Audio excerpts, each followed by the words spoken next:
Marcus Chun stood in his penthouse office overlooking the city skyline, but his mind was miles away from the corporate empire he had built. The 45-year-old tech billionaire had everything money could buy, yet the weight on his shoulders felt heavier than ever. 3 months ago, his world had collapsed when his 22-year-old son David suffered a devastating spinal injury in a motorcycle accident. The doctors had delivered the crushing news with clinical precision. Complete paralysis from the chest down, with little hope of recovery. David had been Marcus's pride and joy, a brilliant computer science student at MIT, who shared his father's passion for innovation and technology. They had spent countless hours discussing the future of artificial intelligence and virtual reality, dreaming of projects they would tackle together once David graduated. Now, instead of building the future, David lay in a hospital bed, his legs motionless beneath white sheets, his spirit as broken as his spine. The medical bills weren't a concern for Marcus. His company, Chung Tech Industries, generated billions in revenue annually from their cutting-edge software solutions and AI research. What tormented him was watching his vibrant, athletic son transform into a shadow of his former self. David had been a star athlete in high school, excelling at basketball and swimming.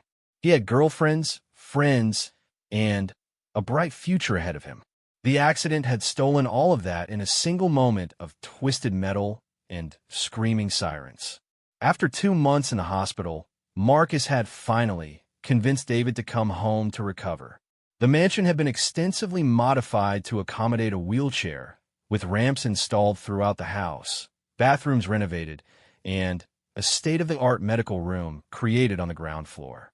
Marcus had spared no expense, hiring the best physical therapists, occupational therapists, and medical specialists money could buy.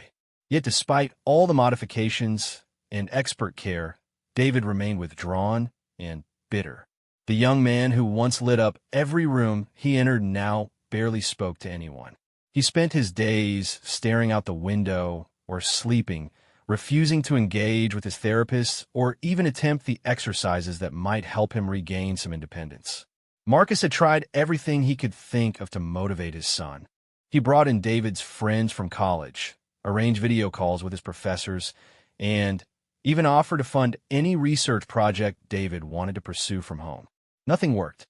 What worried Marcus most was the anger he saw burning in David's eyes. Not just sadness or depression, though those were certainly present, but a deep, corrosive rage that seemed to grow stronger each day. David snapped at the medical staff, threw objects when frustrated, and had even told his father he wished he had died in the accident. These words haunted Marcus during sleepless nights as he paced the halls of his empty mansion.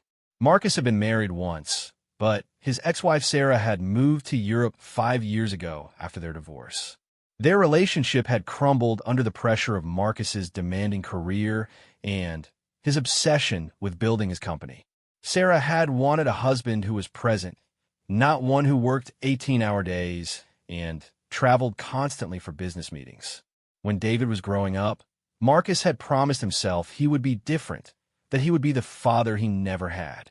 Yet somehow, work always seemed to pull him away just when David needed him most.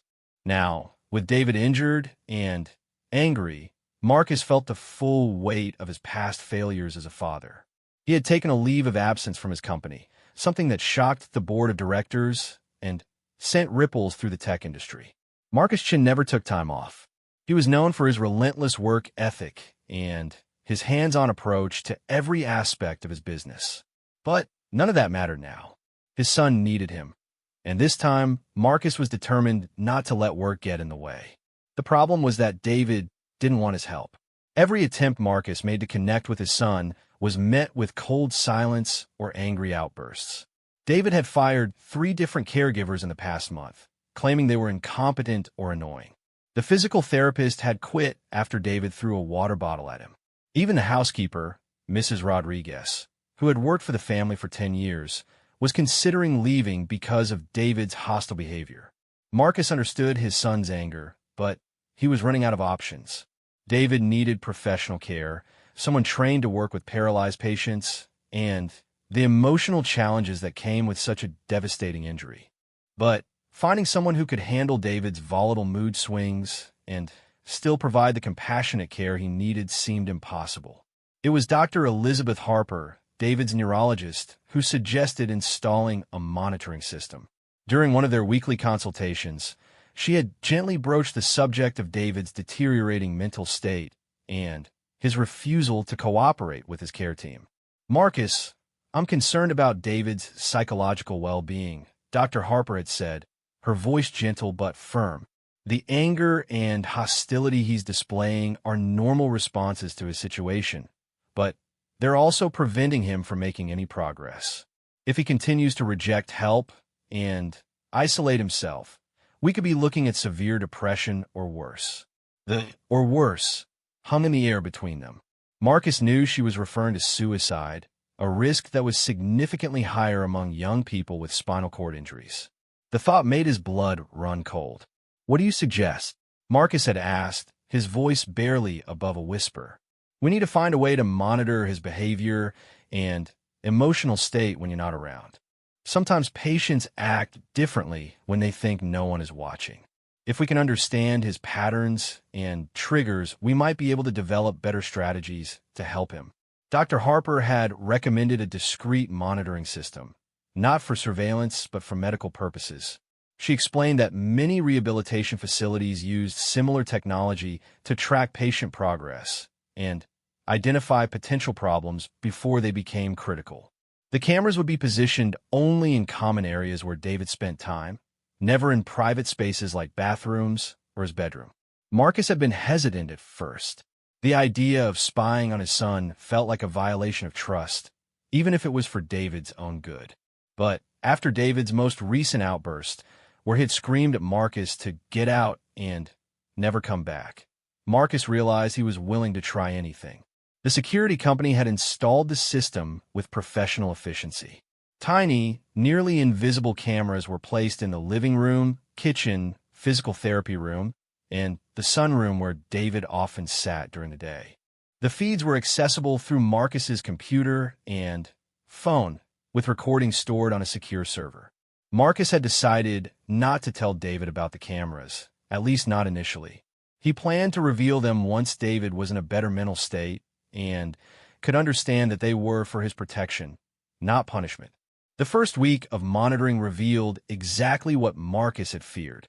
When he wasn't around, David was even more isolated and angry than he appeared during their brief interactions. The cameras showed David sitting alone for hours, sometimes crying, sometimes screaming at the empty room. He would will himself around the house in apparent frustration, occasionally stopping to stare at family photos or trophies from his athletic achievements. Most heartbreaking was watching David attempt simple tasks that had once been effortless for him. The cameras captured him struggling to reach items on high shelves, knocking over glasses, and breaking down in tears when his weakened arms couldn't manage tasks his brain still expected them to handle. Marcus found himself crying as he watched these private moments of his son's struggle, feeling more helpless than ever. The footage also revealed concerning behaviors that David was hiding from everyone. Marcus watched his son skip meals, refuse to take his medications, and ignore calls from friends and his college advisor. David was essentially giving up on life, and Marcus was witnessing it happen in real time through the cold lens of security cameras. 3 weeks into the monitoring, Mrs. Rodriguez had finally reached her breaking point. She came to Marcus's office with tears in her eyes and resignation in her voice. "Mr. Chun, I'm so sorry, but I can't continue working here," she said, wringing her hands nervously. "Master David, he's not the same sweet boy I helped raise. Yesterday, he called me terrible names and threw his lunch tray at the wall. I know he's hurting, but I have grandchildren to think about, and this environment isn't healthy for anyone." Marcus felt a part of his heartbreak as he accepted Mrs. Rodriguez's resignation. She had been like a second mother to David, and losing her was another blow to his son's already fragmented support system. But he couldn't ask her to endure abuse, even from someone who was clearly suffering. After Mrs. Rodriguez left, Marcus faced a critical decision. He needed to find someone new to help care for David, but it couldn't be just anyone. It had to be someone with the professional skills to handle a paralyzed patient and the emotional strength to deal with David's hostility. Most importantly, it needed to be someone who wouldn't give up on his son, even when David was at his worst. Marcus spent the next several days reviewing applications from caregivers and medical professionals. Most had impressive credentials, but lacked experience with young patients or spinal cord injuries. Others had the right experience, but their references revealed they had difficulty handling difficult or uncooperative patients. Marcus was beginning to think he would never find the right person when he received an application that stood out from the rest. The application was from Elena Rodriguez, a 28-year-old certified nursing assistant with specialized training in spinal cord rehabilitation. What caught Marcus's attention wasn't just her qualifications, though they were excellent. It was her personal statement that accompanied the application. Elena had written about her younger brother Miguel, who had been paralyzed in a construction accident 5 years earlier. She described her family's journey through the anger, depression, and eventual acceptance that came with such a life-changing injury. "I understand the rage that comes with losing control of your own body," Elena had written. "I've seen how it can consume a person and push away everyone who tries to help. But I've also seen how the right support and understanding can help someone rediscover their strength and purpose. My brother Miguel now runs a nonprofit organization that provides wheelchairs to low-income families. His life looks different than he planned, but it's still meaningful and full of joy." Elena's references were glowing. Previous employers described her as patient, compassionate, and remarkably skilled at connecting with difficult patients. One doctor had written, "Elena has an almost supernatural ability to reach patients who have given up hope. She doesn't just provide medical care. She helps people remember who they are beyond their limitations." Marcus scheduled an interview with Elena for the following Monday. When she arrived at his mansion, he was immediately struck by her presence. Elena was a petite woman with warm brown eyes and an easy smile that seemed genuine rather than practiced.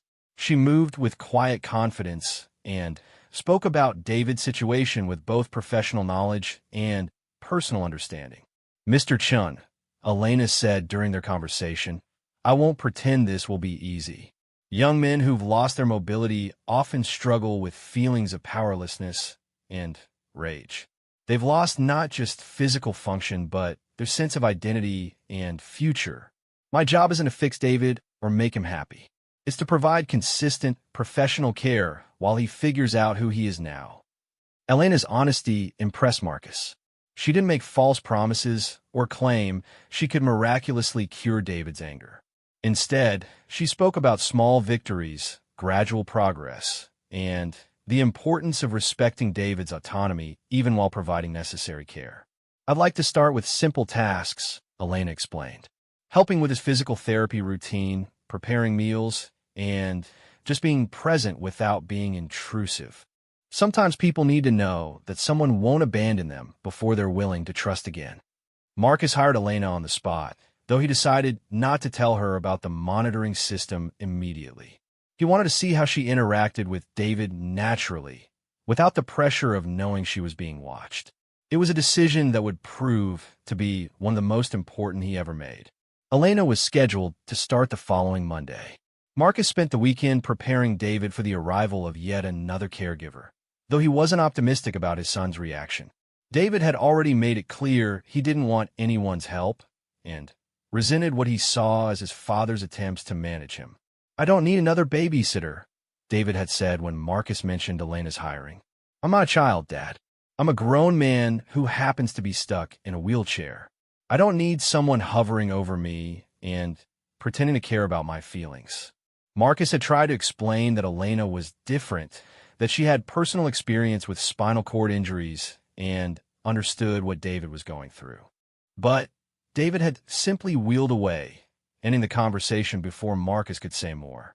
As Sunday evening arrived, Marcus found himself nervous about Monday morning. Would Elena be just another caregiver who would eventually give up on David's hostility? Or might she be the person who could finally reach his son? The security cameras would capture whatever happened, giving Marcus a front row seat to either another failure or perhaps, finally, a breakthrough. Marcus spent that night reviewing the camera footage from the past month, watching his son's isolation and pain play out on the screen. Tomorrow would bring either more of the same or the beginning of something different. For the first time in months, Marcus allowed himself to feel a tiny spark of hope that maybe, just maybe, Elena Rodriguez might be exactly what his son needed. Monday morning arrived with the crisp bite of autumn air. Marcus had barely slept, alternating between checking his phone for the time and staring at the ceiling, wondering what the day would bring. At exactly 8 in the morning, Elena Rodriguez rang the doorbell of the Chin Mansion. Marcus greeted her personally, something he rarely did with household staff, but this felt different. This felt important. Elena arrived carrying a simple black bag and wearing navy blue scrubs that looked professional but not intimidating. Her manner was calm and confident, showing no signs of nervousness despite the grand surroundings of the mansion.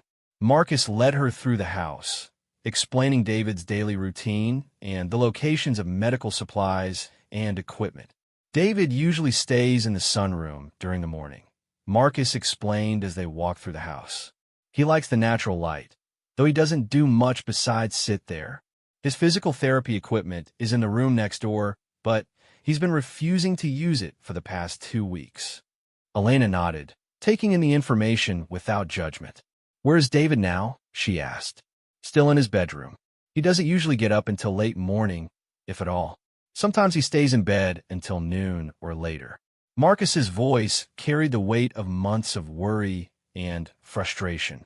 "That's not uncommon," Elena replied gently. "Sleep patterns often change after trauma. Let me introduce myself to him when he's ready, but I won't force it if he's not interested in meeting me today."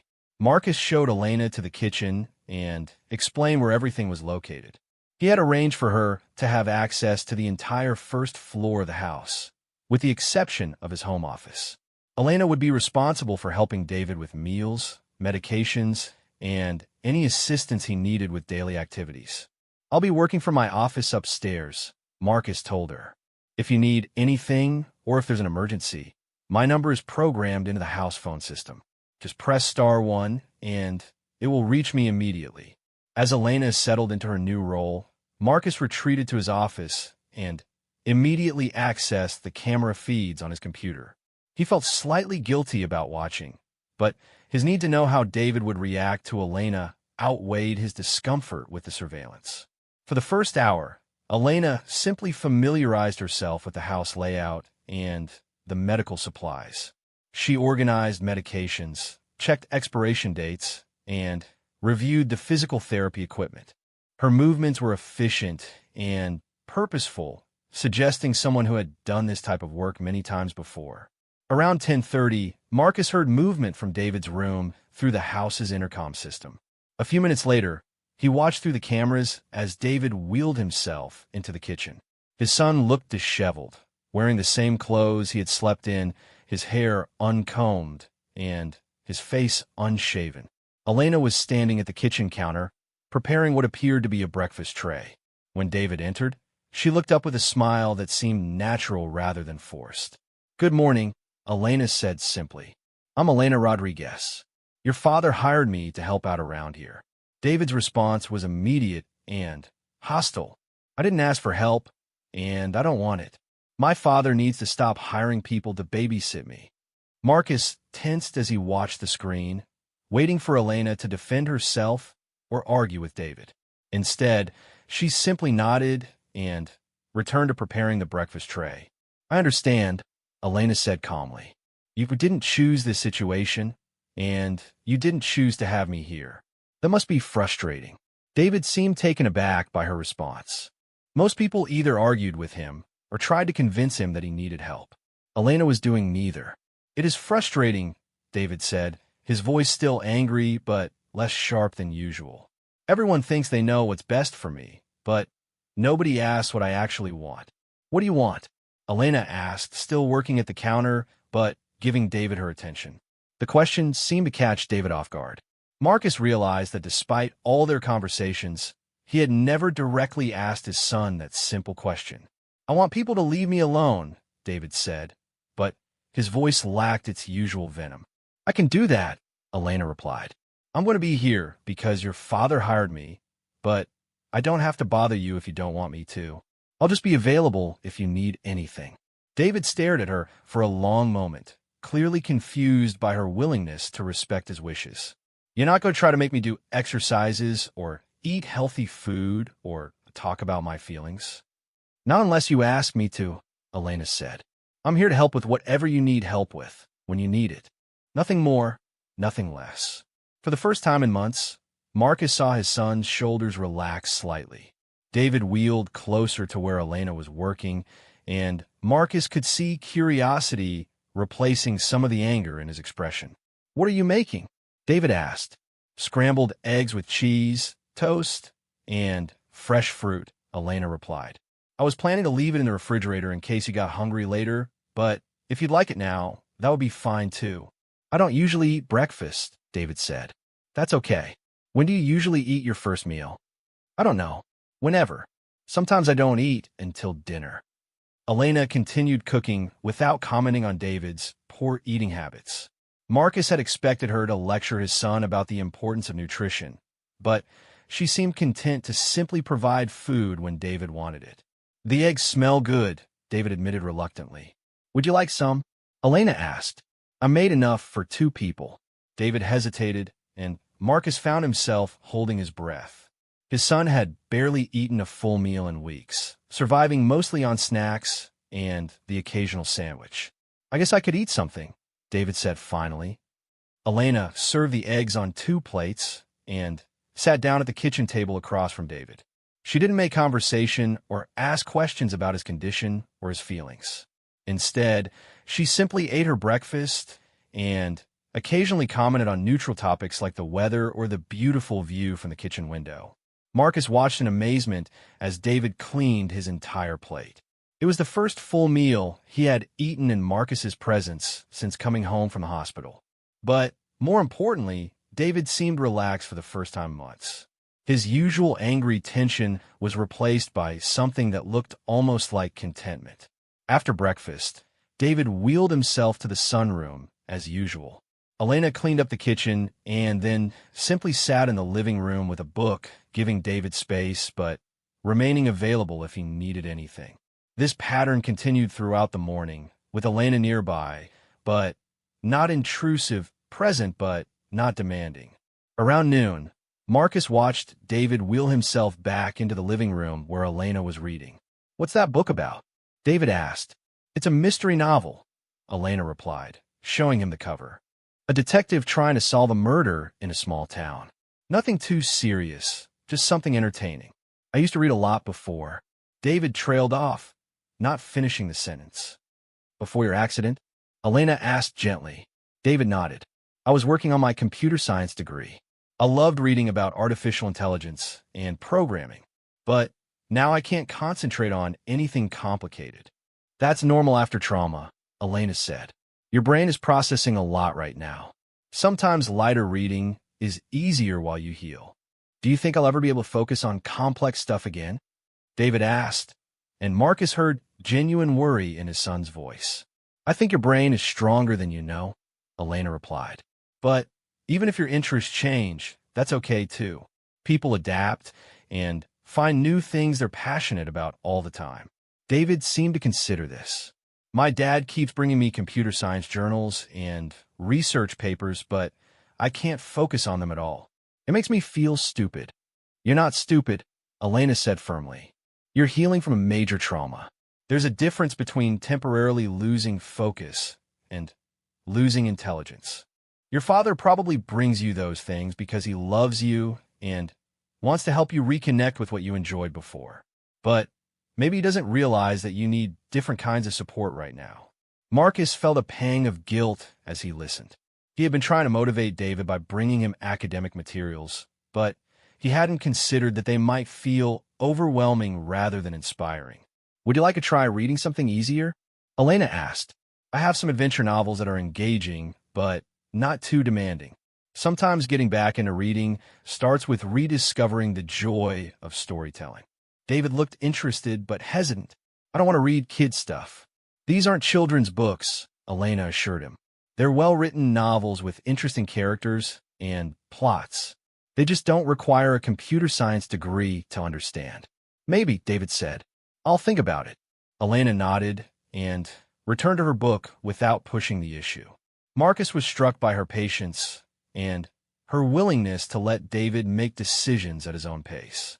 Every other caregiver had tried to motivate David through encouragement or gentle pressure. Elena was the first to simply offer options and let him choose. The afternoon continued peacefully, with David spending time in the sunroom and Elena working on various household tasks. She prepared a light lunch that David actually ate, cleaned, and organized the medical supplies, and spent time reading in the living room. There were no confrontations, no arguments, and no tears. For the first time since David had come home from the hospital, the house felt calm rather than tense.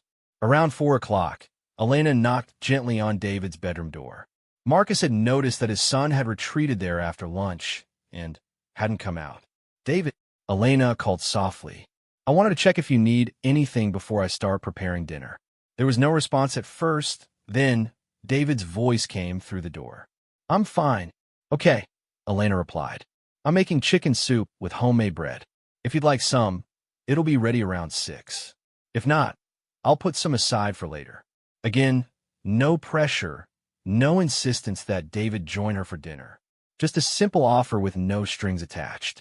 An hour later, Marcus watched through the cameras as delicious smells began filling the house. Elena was indeed making homemade soup and bread, and the aromas were incredible.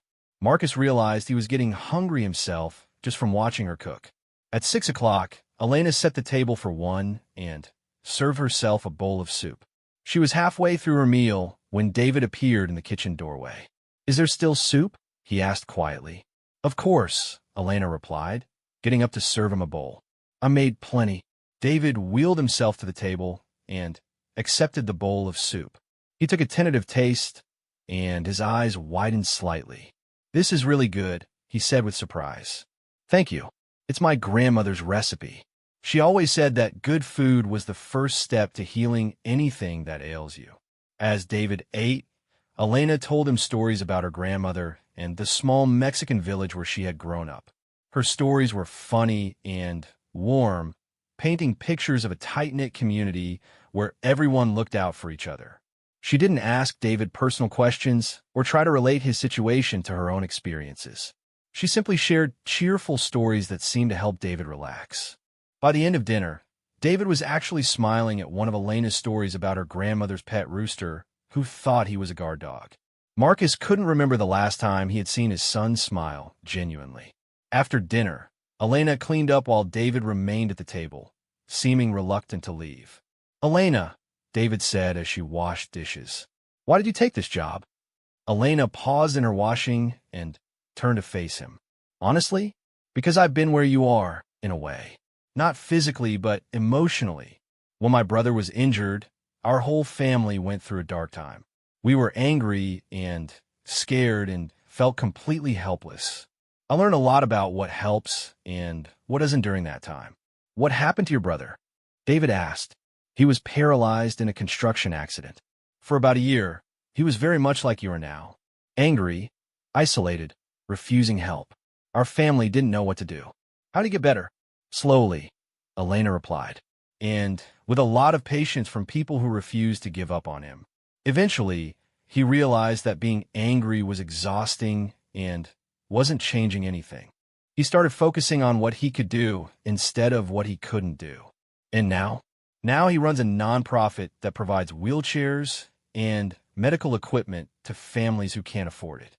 He's married to a wonderful woman, and they're expecting their first child. His life is different than he planned, but it's still a good life. David absorbed this information quietly. Do you think I'll ever have a good life again? I think you'll have whatever kind of life you decide to build, Elena replied. But that's something only you can determine. I can help with the practical stuff, but the big decisions about what kind of life you want are yours to make. This conversation was exactly what Marcus had been hoping someone could have with David. Elena wasn't making false promises or offering empty platitudes. She was being honest about the challenges while still offering hope based on real experience. When Elena's shift ended at 8 o'clock, she said goodbye to David and gathered her things. David actually thanked her for the food and said he would see her tomorrow. It was the most civil conversation Marcus had witnessed between his son and any caregiver. After Elena left, Marcus went downstairs to check on David. He found his son in the sunroom, staring out at the garden, but looking more peaceful than he had in months. "How was your day?" Marcus asked carefully. "It was okay," David replied. "Elena seems different from the others." "Different how?" "She doesn't treat me like I'm broken," David said.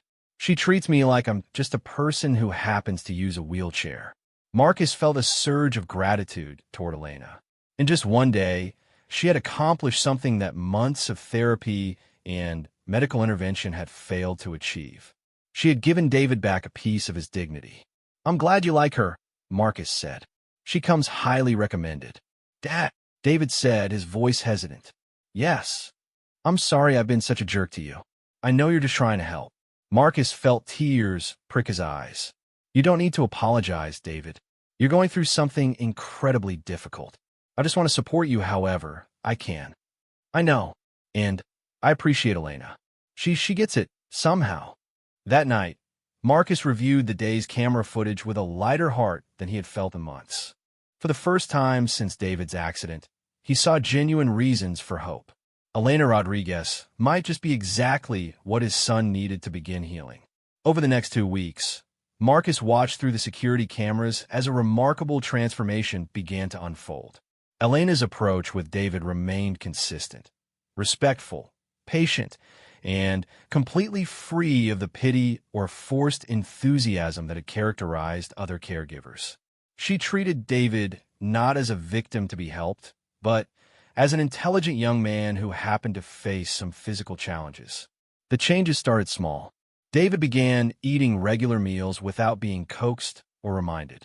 Elena would simply prepare food at normal meal times and let David know it was available. More often than not, he would join her in the kitchen or ask for a plate to be brought to wherever he was sitting.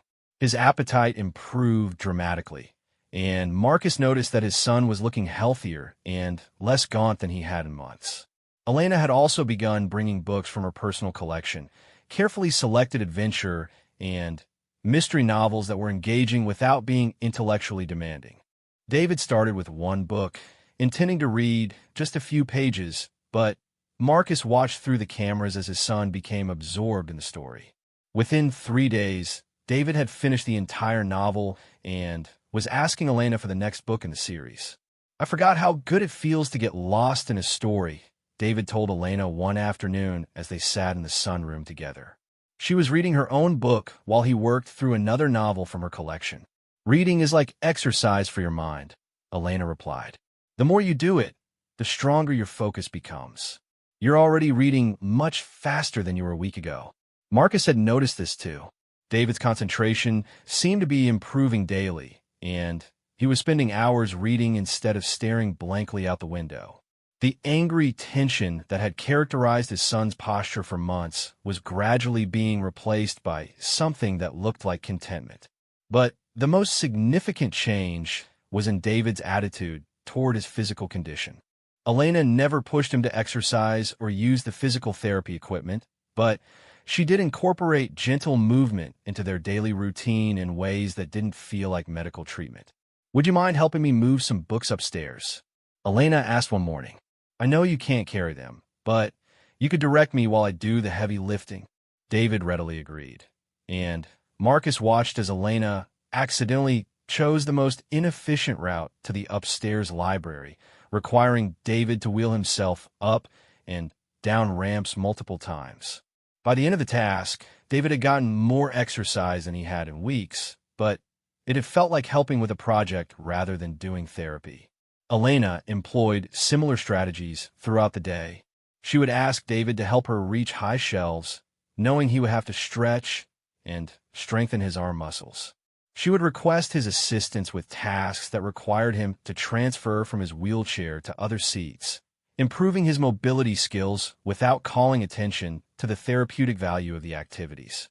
Most impressive was how Elena began addressing David's anger and frustration.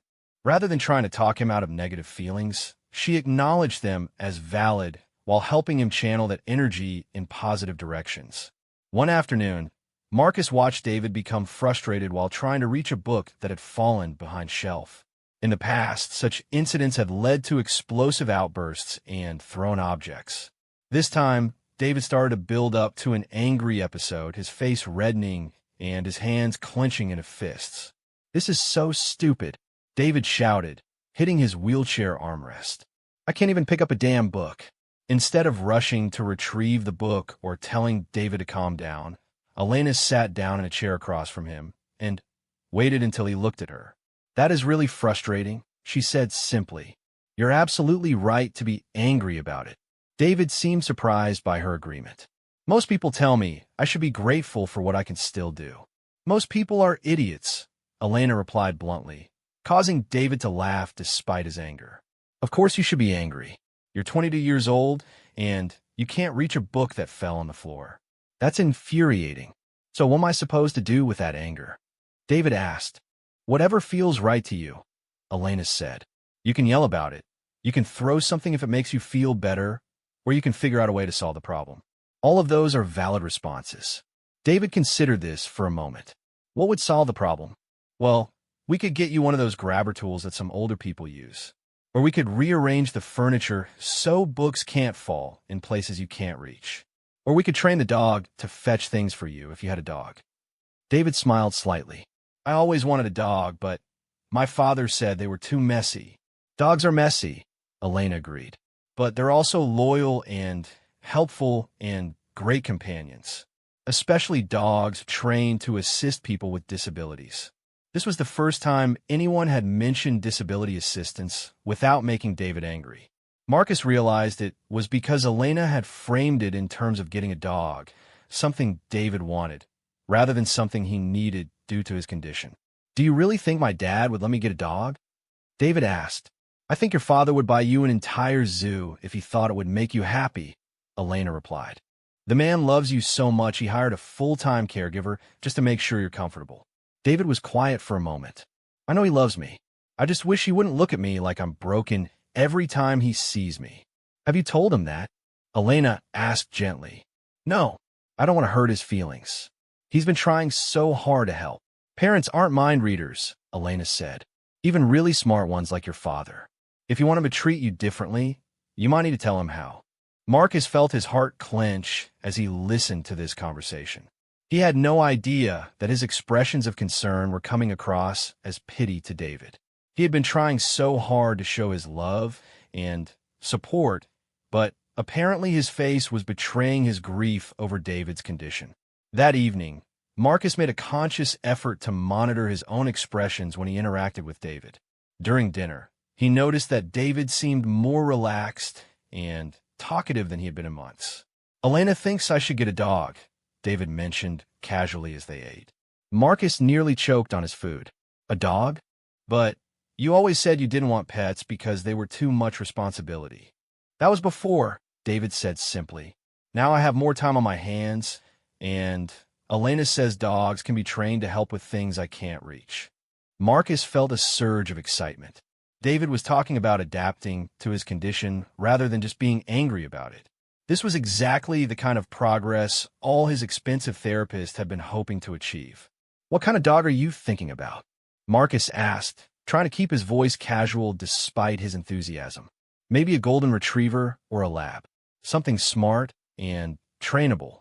Elena says her brother's dog can open doors and pick up dropped items.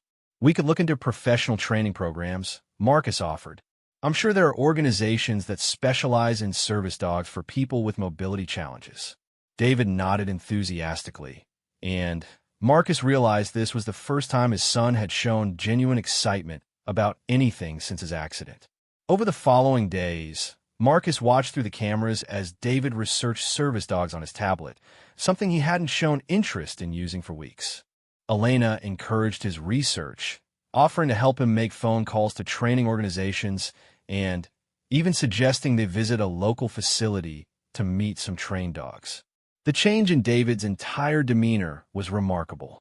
He was getting dressed every day instead of staying in sleepwear. He was grooming himself properly, and he was engaging with Elena in long conversations about books, current events, and plans for getting a service dog.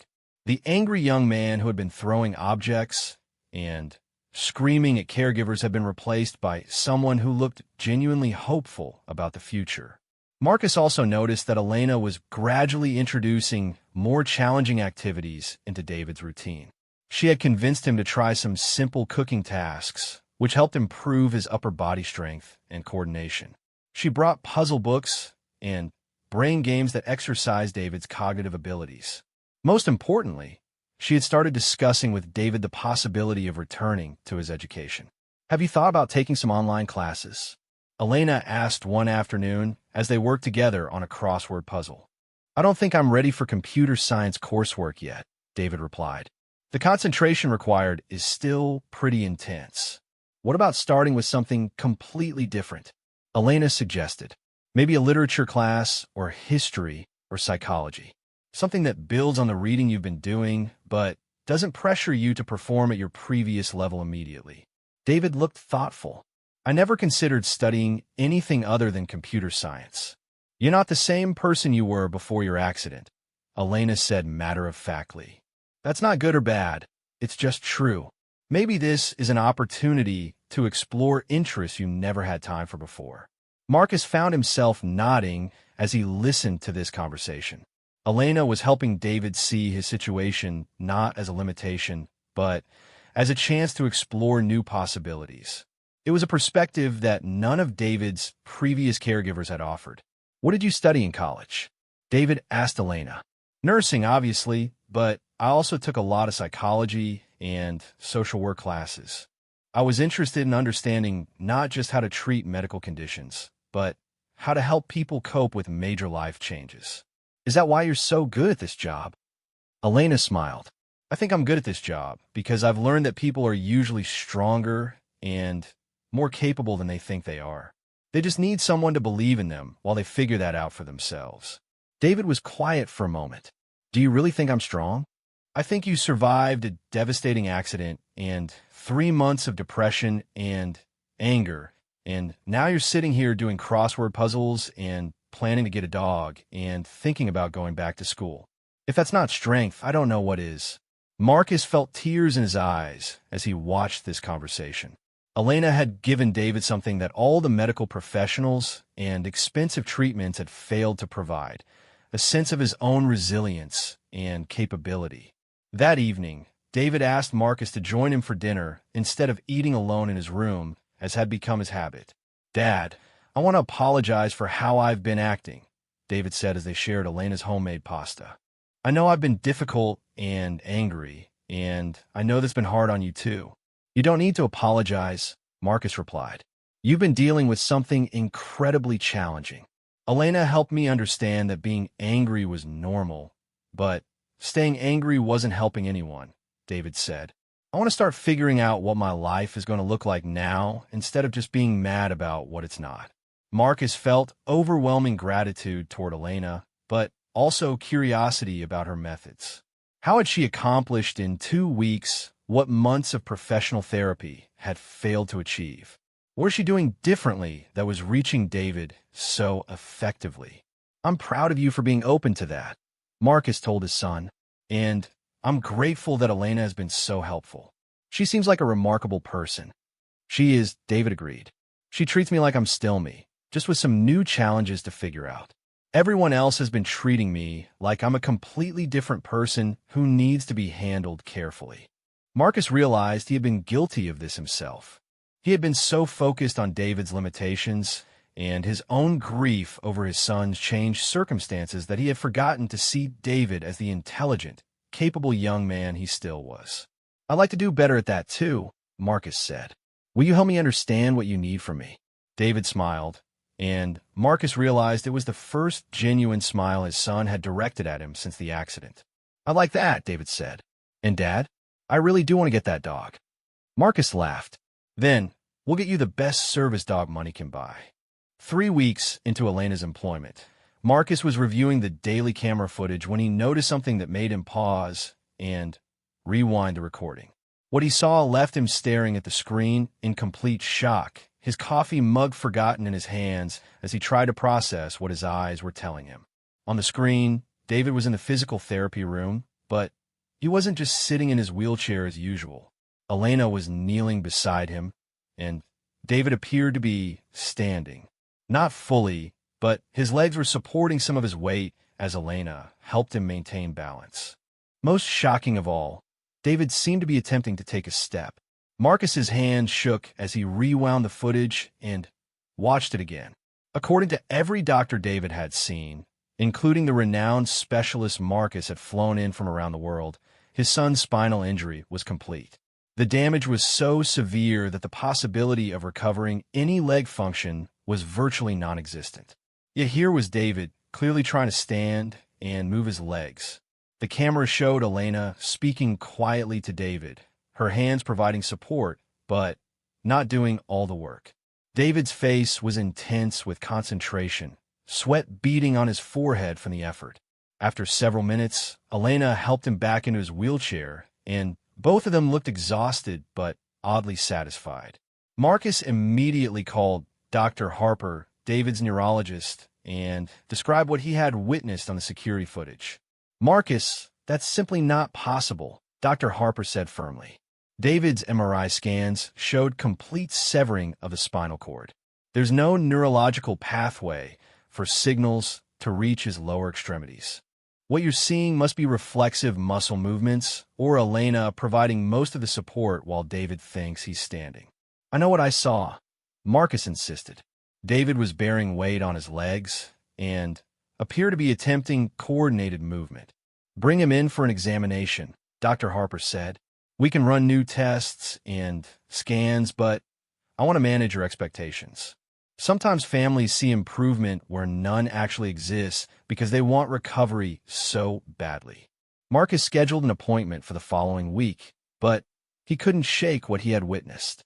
He began watching the camera feeds more carefully, looking for other signs of unexpected progress.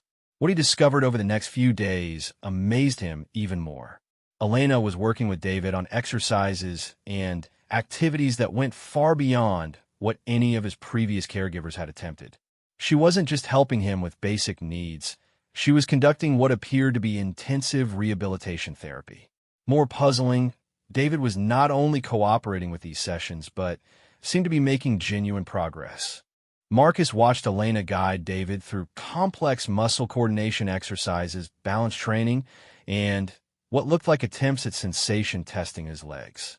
Most remarkably, Elena appeared to be getting responses that contradicted David's medical diagnosis. In one session, Marcus observed David react when Elena touched different points on his legs, suggesting some sensation had returned.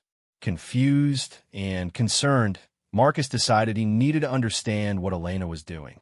Instead of continuing to spy through cameras, he chose to confront her directly.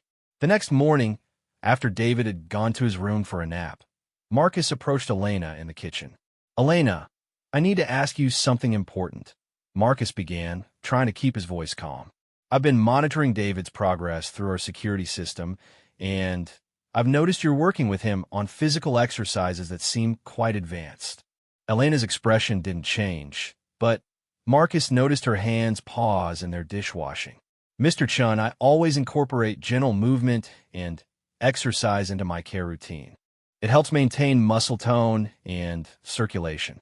What I observed looked like more than gentle exercise, Marcus pressed. It looked like David was attempting to stand and possibly even walk. Elena dried her hands slowly and turned to face him directly. "Mr. Chun, what exactly are you asking me?" "I'm asking if you believe David has more potential for recovery than his doctors think. And I'm asking what your qualifications are for conducting what appears to be intensive physical therapy." Elena was quiet for a long moment, and Marcus could see her weighing her response carefully. "Mr. Chun, I need to be honest with you about something," Elena finally said. My background is more extensive than what I included in my application.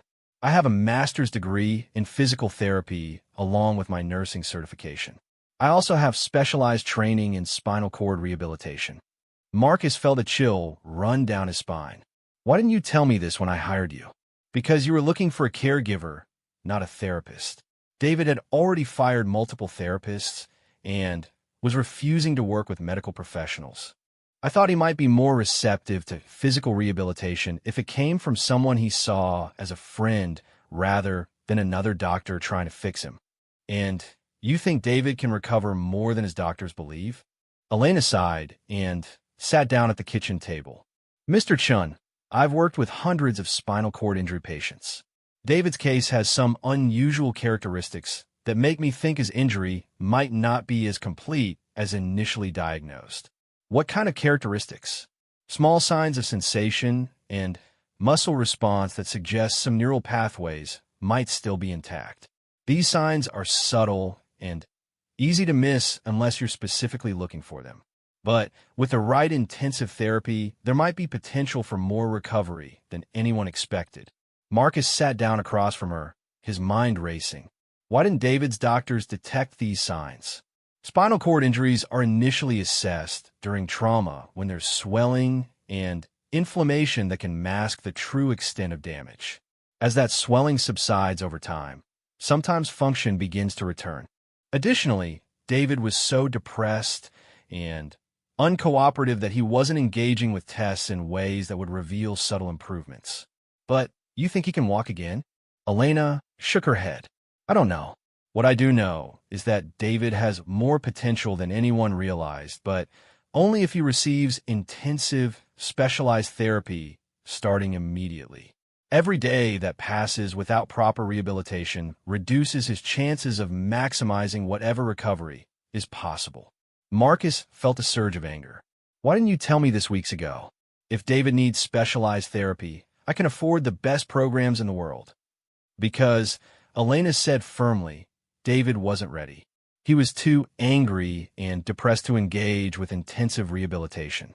The psychological healing had to come first, or any physical therapy would have failed. He needed to believe in himself and his worth before he could commit to the incredibly difficult work that recovery requires. Marcus realized Elena had been playing a much longer game than he had understood. She hadn't just been providing basic care. She had been strategically preparing David for the possibility of more intensive treatment. And you think he's ready now? I think he's getting close. David has been working with me on preliminary exercises for the past week because he trusts me and doesn't see it as medical treatment. He's making small improvements that are building his confidence. Soon, he might be ready to learn about his potential and make an informed decision about pursuing more aggressive rehabilitation.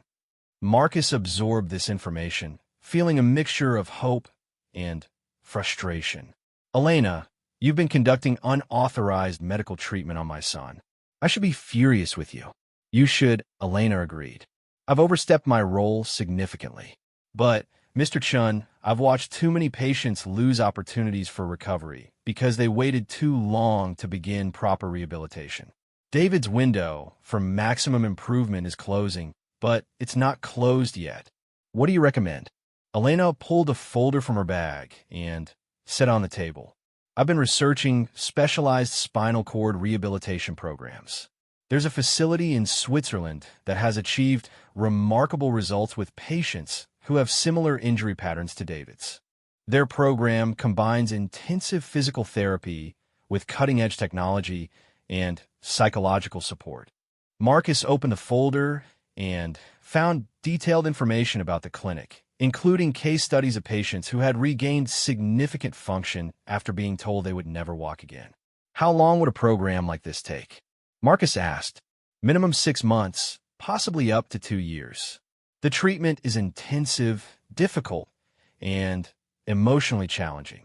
David would need to be completely committed to the process. And you think he would be willing to try? I think if you present it as an option rather than something he has to do, and if he understands that there are no guarantees but real potential, he might be interested. especially if he could bring his service dog with him. Marcus smiled despite his confusion and concern. Elena had thought of everything, including how to make the idea appealing to David. There's something else, Elena continued. This program isn't just about physical recovery. It's about helping patients redefine their lives and capabilities regardless of how much physical function they regain. David would benefit from that even if he never walks again. Why are you telling me all this now? Why not continue working with him quietly? Because David is starting to ask questions about why he's feeling sensations in his legs and why some movements are getting easier. I can't ethically continue intensive therapy without full disclosure to both of you. And honestly, David deserves to know that he might have options beyond what he's been told. Marcus stood up and walked to the window, looking out at the garden where David often sat. I need to think about this, and I need to discuss it with David. Of course. But, Mr. Chun, please remember that this decision has to be David's. If you pressure him or make it seem like you expect him to pursue this treatment, he'll probably refuse out of principle. He needs to feel like he has control over his own choices. That evening, Marcus struggled with how to approach the conversation with David. Elena's revelations had turned everything upside down. The son he had grieved for might not be as limited as they had believed. But the possibility of recovery also brought the risk of devastating disappointment if the treatment didn't work. At dinner, Marcus decided to start with a simple question. David, how have you been feeling physically lately? Any changes or improvements? David looked surprised by the question. Actually, yeah, I've been noticing some weird things. Sometimes I swear I can feel Elena touching my legs, and a couple of times I thought I felt my muscles respond when I try to move them. It's probably just wishful thinking, though. What if it isn't? Marcus asked carefully. What if there's more potential for recovery than we initially thought? David set down his fork and stared at his father. What are you talking about? Marcus took a deep breath and told David everything Elena had shared with him. He described the specialized rehabilitation programs, the possibility that David's injury wasn't as complete as originally diagnosed, and Elena's belief that there might be options they hadn't explored. David listened in complete silence, his face cycling through disbelief, hope, and fear. Are you saying I might be able to walk again? David finally asked, his voice barely above a whisper. I'm saying there might be possibilities we haven't considered, but there are no guarantees, and the treatment would be incredibly difficult.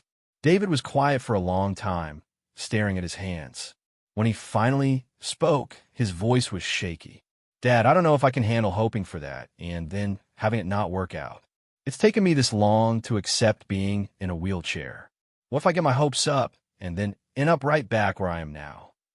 Marcus reached across the table and took his son's hand. That's a risk we'd have to consider carefully.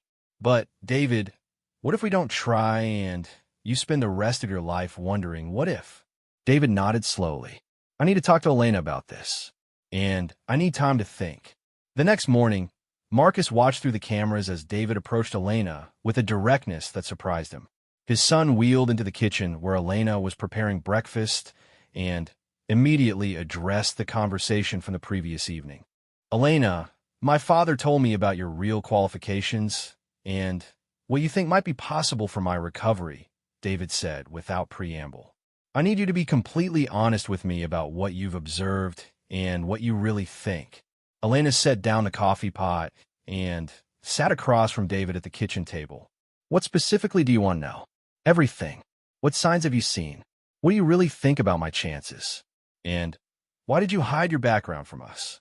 Elena took a deep breath. I'll answer all of those questions, but first I want you to know that everything I've done has been because I believe in your potential, not because I pity you or want to give you false hope. She started by explaining her observations over the past month. She detailed the muscle responses she had detected, the subtle signs of returning sensation, and the coordination improvements she had witnessed during their exercise sessions.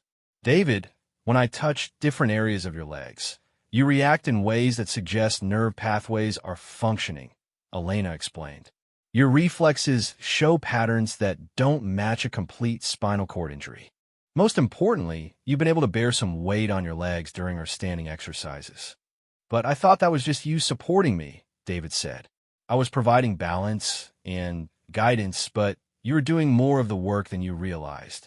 Yesterday, you supported about 40% of your body weight for nearly 30 seconds. That's impossible with a complete injury. David stared at her in amazement. You mean I was actually standing? You were. And, David, each time we do these exercises, you're getting stronger and more coordinated. That suggests active neuroplasticity and healing. Elena went on to explain why she had concealed her advanced qualifications. You had already rejected multiple therapists and medical professionals. I knew that if you saw me as another person trying to fix you, you'd reject my help too. I needed you to trust me as a friend before you'd accept me as a therapist. So this whole time, you've been treating me? David asked. I've been providing care that included therapeutic elements, yes.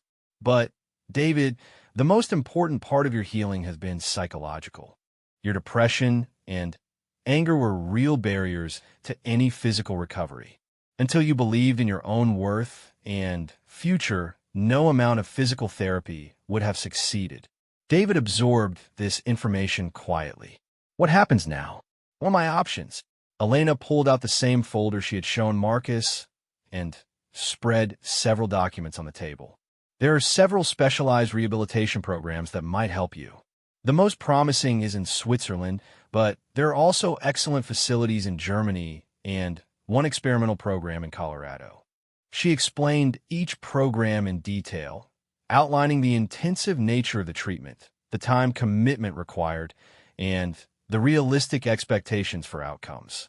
David, I need you to understand that even with the best treatment, you might not regain the ability to walk normally.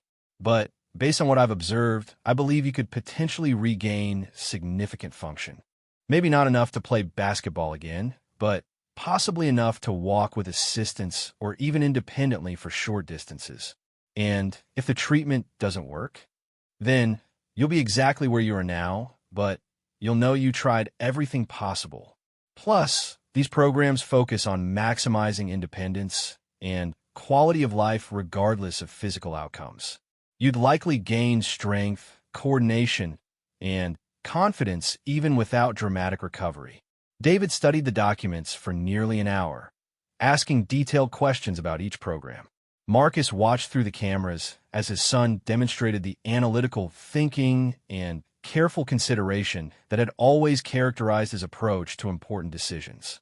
The Swiss program looks the most comprehensive, David finally said, but it's also the longest and most intensive. It is, but it also has the best track record for patients with injury patterns similar to yours. David was quiet for several more minutes. Elena, can I ask you something personal? Of course. Your brother with the spinal injury. Did he go through a program like this? Elena shook her head. No, Miguel's injury was different from yours, and these kinds of advanced programs didn't exist when he was hurt. But I've often wondered if he might have had more recovery potential if they had been available. Is that why you became so specialized in spinal cord rehabilitation? Partly. I wanted to help other families avoid the regrets and what is that my family experienced.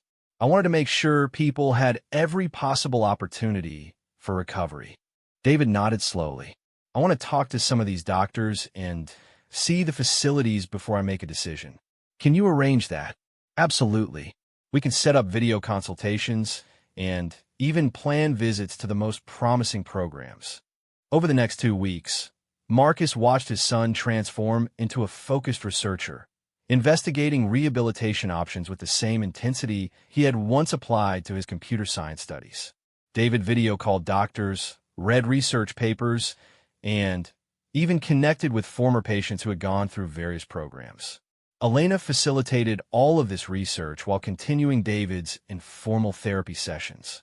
Marcus was amazed to see his son's strength and coordination improving daily.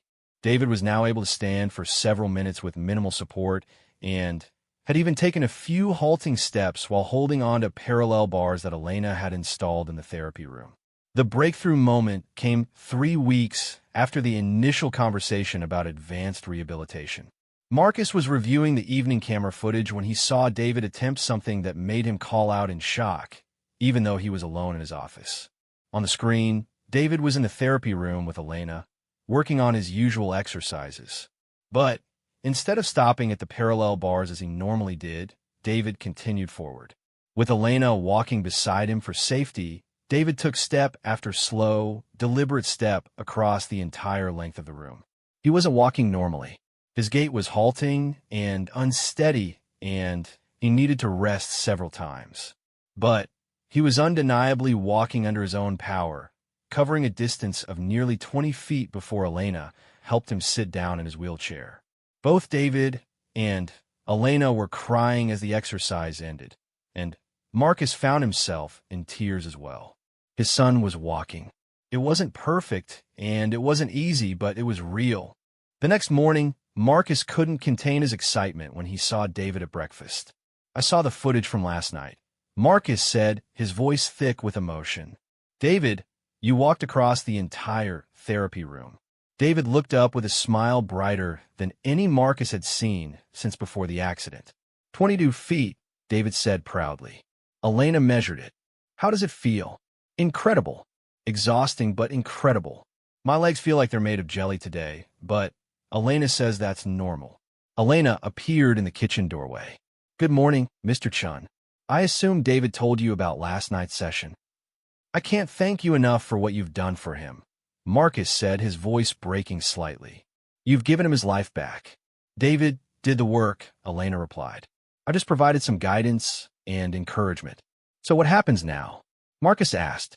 David and Elena exchanged a look before David answered. "I've decided I want to try the Swiss program. Dr. Mueller thinks I'm an excellent candidate, and they can admit me in 6 weeks." "The program is 18 months long," Elena added. "It's intensive and challenging, but David would continue building on the progress he's already made."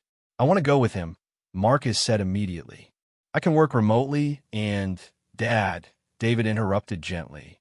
"I appreciate that, but I need to do this on my own. I've spent too much of my life having you solve my problems. This is something I need to accomplish myself." Marcus felt a pang of disappointment, but also immense pride in his son's independence. "What about Elena? Will she be able to continue working with you there?" Elena smiled. "Actually, the Swiss program has offered me a position as a consulting therapist. If David agrees, I could continue as part of his treatment team." "I'd like that," David said. "Elena, you've been more than a caregiver or even a therapist. You've been the person who helped me find myself again." Marcus watched the interaction between David and Elena and realized that their relationship had evolved into something deeper than professional care. Elena had become David's advocate, his friend, and his guide back to believing in his own capabilities. "There's something else," David continued. "I've been thinking about what I want to study when I'm ready to return to school. I think I want to change my major." "To what?" Marcus asked. "Rehabilitation psychology. I want to help other people who are dealing with what I've been through." Elena showed me that the right support at the right time can change everything. Marcus felt his heart swell with pride. His son hadn't just regained the ability to walk. He had discovered a new purpose that grew directly out of his own experience with trauma and recovery. Over the following weeks, preparations for David's departure to Switzerland consumed the household. Elena helped David build his strength and endurance for the intensive program ahead. Marcus arranged all the logistical details, from medical record transfers to international accommodations. The night before David's departure, Marcus found his son sitting in the sunroom, staring out at the garden where he had spent so many angry, hopeless hours just months before. "Any regrets?"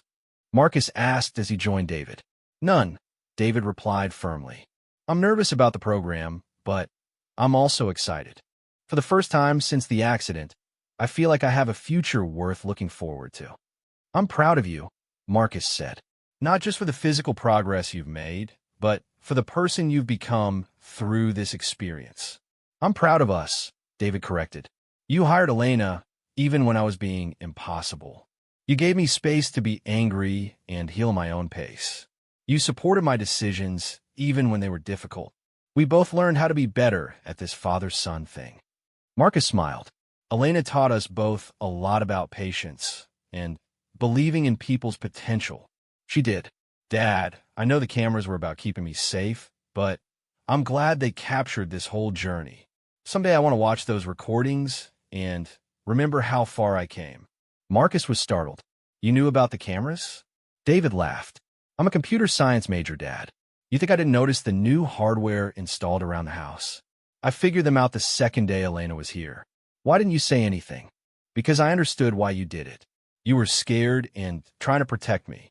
Besides, Elena told me she thought they might be helpful for tracking my progress." "Elena knew too?" "Elena notices everything. She's the one who suggested we let you keep monitoring so you could see the improvements happening gradually instead of being shocked by sudden changes."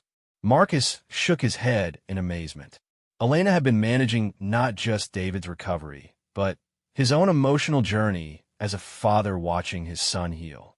The next morning, as Marcus watched David walk slowly but steadily up the ramp into the specialized medical transport that would take him to the airport, he felt overwhelmed by gratitude. The angry, broken young man who had come home from the hospital 6 months ago was leaving as a confident, purposeful adult ready to tackle the challenges ahead. Elena appeared beside Marcus as the transport pulled away. "Thank you," Marcus said simply. "For everything. David did all the real work," Elena replied. "I just helped him remember who he was." "Will you stay in touch? Let me know how he's progressing." "Of course. But, Mr. Chun, David's going to be fine. He's stronger than even he knows, and he's finally learned to believe in his own capability. That's the foundation for any recovery, physical or otherwise." As Marcus watched the transport disappear down the driveway, he realized that Elena Rodriguez had given his family more than medical care or even physical rehabilitation. She had given them hope, healing, and, most importantly, the understanding that recovery isn't just about returning to what was lost, but about discovering new strengths and possibilities that didn't exist before. The security cameras had captured every moment of this remarkable transformation, but Marcus knew the real story wasn't in the footage. The real story was in the quiet moments of trust, patience, and belief that had slowly rebuilt a young man's confidence in his own future. Elena had seen potential where everyone else saw limitations, and her faith had become the foundation for David's extraordinary recovery. 6 months later, Marcus received a video call from Switzerland. David appeared on the screen, standing independently, a huge smile on his face, and a golden retriever service dog sitting obediently at his side. "Dad," David said, his voice strong and confident, "I wanted you to see this. I walked 2 miles today without assistance." Behind David, Elena appeared in the frame, her own face glowing with pride and affection. "How does it feel?" Marcus asked, tears streaming down his face. "Like I'm exactly who I'm supposed to be," David replied. "Different than I planned, but stronger than I ever imagined." As the call ended, Marcus realized that the cameras had captured a miracle, but the miracle wasn't just David's physical recovery. The miracle was the power of one person believing in another's potential when everyone else had given up hope. Elena Rodriguez had proven that sometimes the most extraordinary healing happens not through advanced medical technology, but through simple human compassion, patience, and unwavering faith in the resilience of the human spirit. Of course, this is your decision, and whatever you choose, I'll support you completely. As they finished dinner in contemplative silence, Marcus realized that Elena Rodriguez had given them something precious, the gift of possibility. Whether David chose to pursue intensive rehabilitation or not, he now knew that his future held more options than anyone had initially imagined. For the first time since the accident, Marcus felt genuine hope that his son's story was far from over. As they finished dinner together, Marcus felt hope blooming in his chest for the first time in months. Elena Rodriguez had not only helped David begin healing, she had shown Marcus how to be the father his son needed during this difficult time. The cameras had captured this transformation, but Marcus was beginning to think that the surveillance system was no longer necessary. David was clearly in excellent hands with Elena, and for the first time since the accident, the future looked bright again.